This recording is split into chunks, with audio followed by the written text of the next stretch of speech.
Thank you for volunteering and for your willingness to use the Health Passport. We are asking you to watch this short video and to complete the quiz to make sure you are prepared and feel comfortable, and to ensure the event runs as efficiently as possible. The training video also assures that federal regulations are followed and that the data captured is of the highest quality and useful to screeners and community leaders. Health fairs are commonly used to promote health screenings in the community. However, most do not coherently measure their attendees' health needs or meaningfully evaluate their event's success.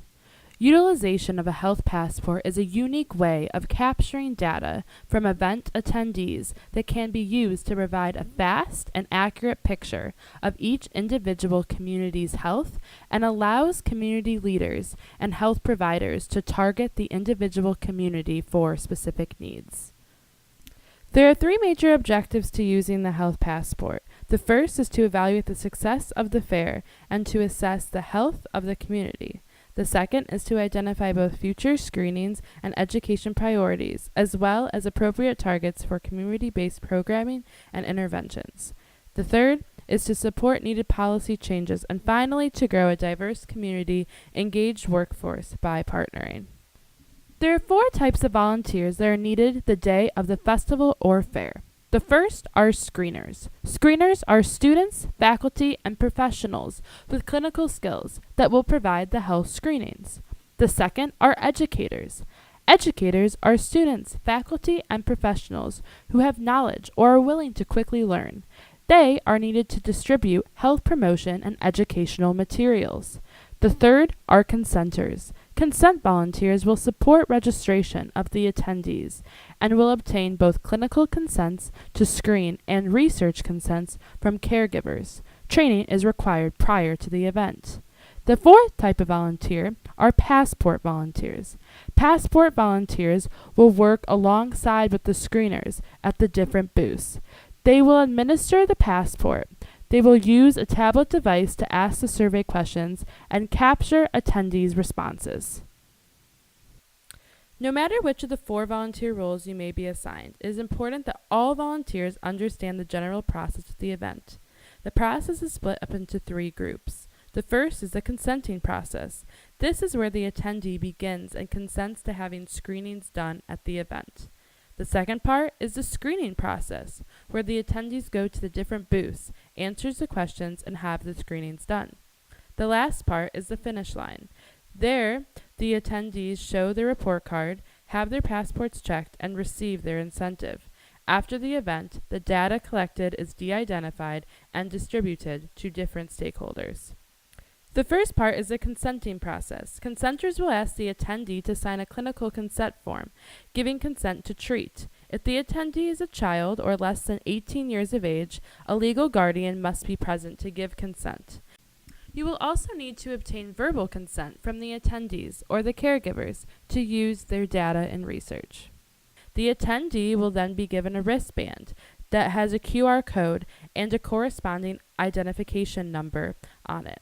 Attendees will be given a green wristband if they have provided clinical consent. If they do not have clinical consent, they will be given a red wristband. We also ask for consent to photograph. If there is a yellow sticker on their wristband, attendees have not given us consent to photograph.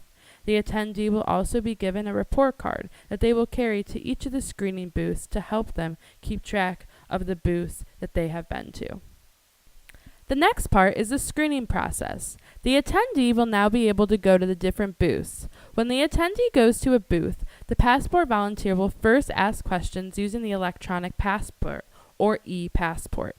After the questions have been asked, the screener will now conduct the screenings on the attendee. After the screenings are complete, the volunteer will mark the attendee's report card.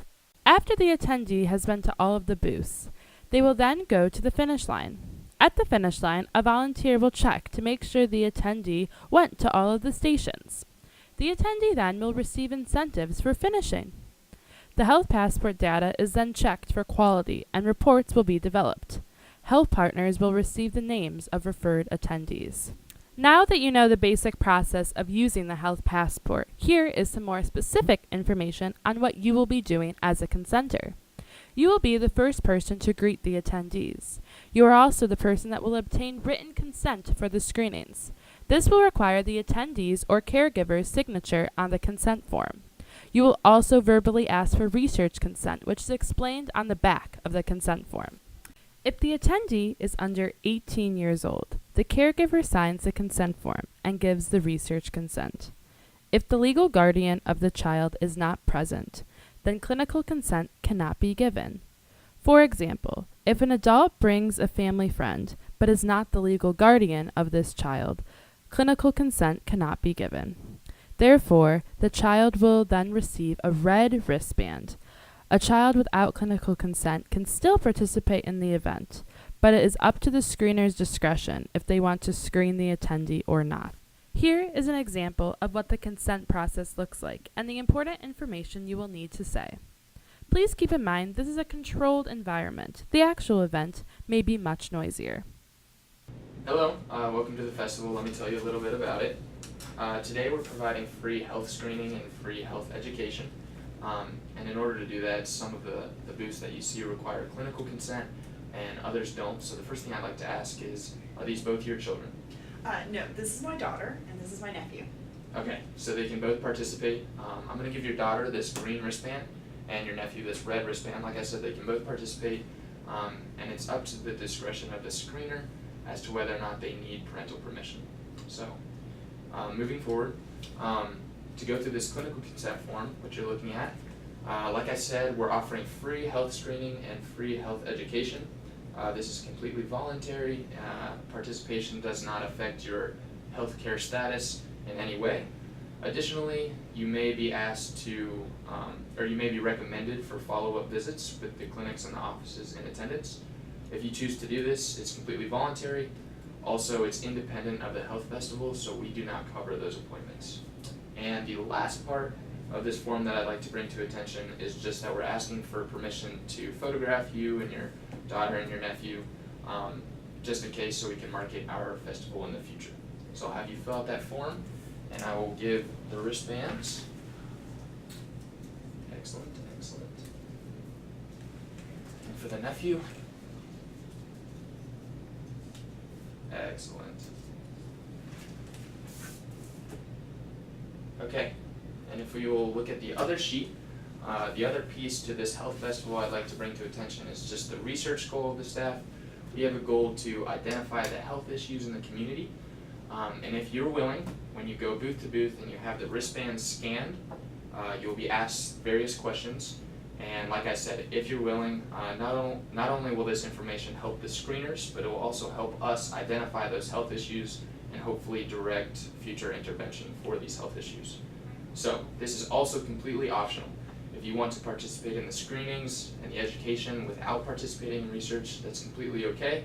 And also, if you do choose to participate in research, all of the information we collect will be completely de-identified, so your name will not be attached to the information. Okay. So I'd like to ask at this point for both your daughter and your nephew if it's okay to use their information for research purposes. Yes, that's okay. Excellent. So the last thing I wanted to give you guys is just a report card. So as you go booth to booth and you complete the individual stations, they will circle the appropriate icon, and this will help monitor your progress. And if they recommend follow-up care, they will also check mark the appropriate box. So like I said, this will just help to monitor your own progress through the event. So I'll give these to you. I hope you guys have a great day at the event. Thanks. Thank you. Now, as a consenter, you will also need to use the e-passport. You will be filling out the start portion on the passport. In order to record the responses for the passport, we will use a tablet device. If you have a tablet or a smartphone, you can use your own device. However, you will need to download a QR code reader. Here is how the e-passport works. You will first log into your tablet device. Once you are in the tablet, open the Neo Reader app or another QR code reader that you installed. Hold the tablet in landscape position and scan the QR code that is located on the participant's wristband. Then click Open in Browser.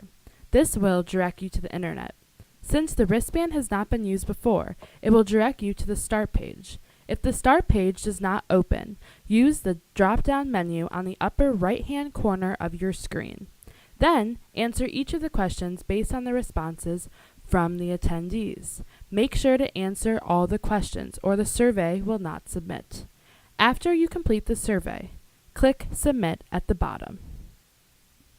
Once the survey is submitted, close the tab by pressing X at the top of the screen. Then press the back arrow located on the bottom of the screen twice to get back to the main menu. Reopen the NeoReader app or the other QR code reader that you have used and repeat steps 3 through 9. If you are using your own device, some steps may be slightly different, especially if you are using an Apple product. It is important to know on the day of the event who you will be working with. Many of the attendees are under-resourced. The under-resourced are people who have insufficient resources. These can include healthy food, transportation, and money. It is vital that these people are not referred to as poor. Poor can be considered a derogatory word. Overall, this data will allow us to see a live snapshot of the health of the community. As a volunteer, you make collecting this data possible. Thank you for watching this training video. Please remember to complete the training quiz. The link is found below. After the quiz, you will receive additional information about the event. Thank you.